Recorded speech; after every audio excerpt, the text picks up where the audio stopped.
ప్రభుత్వ వైఫల్యాలను ఎత్తి చూపితే అరెస్టులతో గొంతు నొక్కుతున్నారని మాజీ మంత్రి హరీష్ రావు అన్నారు. పాలిటెక్నిక్ విద్యార్థుల భవిష్యత్తును ఆగం చేసే జీవో నెంబర్ 97ను వెంటనే రద్దు చేయాలని డిమాండ్ చేశారు.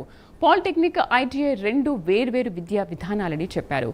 విద్యార్థులపై భౌతిక దాడులకు పాల్పడుతూ అక్రమ అరెస్టులు చేస్తున్నారని ఆరోపిస్తున్నారు.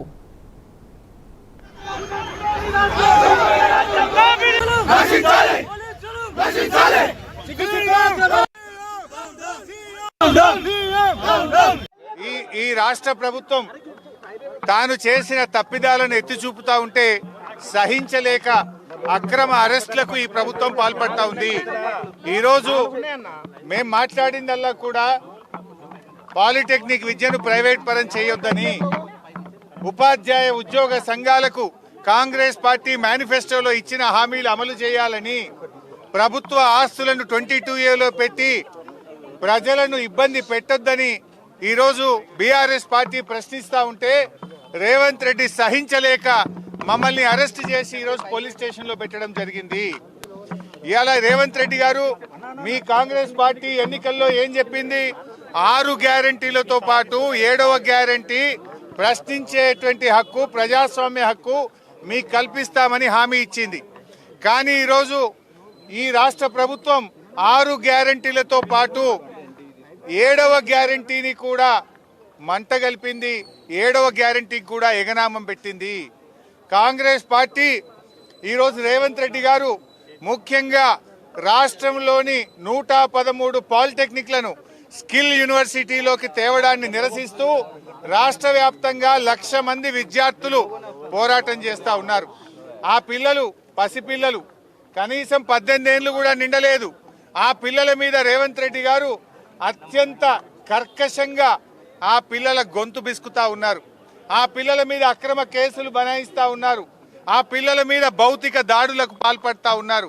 నేను అడుగుతున్నా రేవంత్ రెడ్డి, ఆ పిల్లలేమన్నా టెర్రరిస్టులా? ఆ పిల్లలేమన్నా సంఘ విద్రోహ శక్తులా?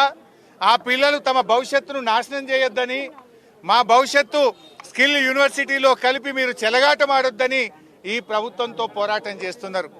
ఇలా పిల్లలు రాష్ట్ర వ్యాప్తంగా బాధపడతా ఉన్నారు. ముఖ్యంగా ఈ రేవంత్ రెడ్డి విద్యాశాఖ మంత్రిగా ఉండడం మా దౌర్భాగ్యము.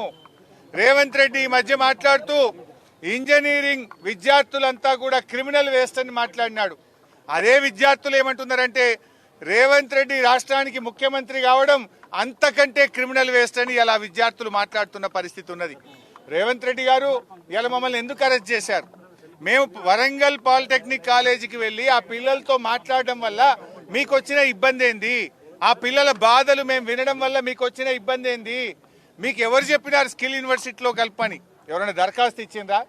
అసలు వాట్ ఈజ్ స్కిల్ యూనివర్సిటీ?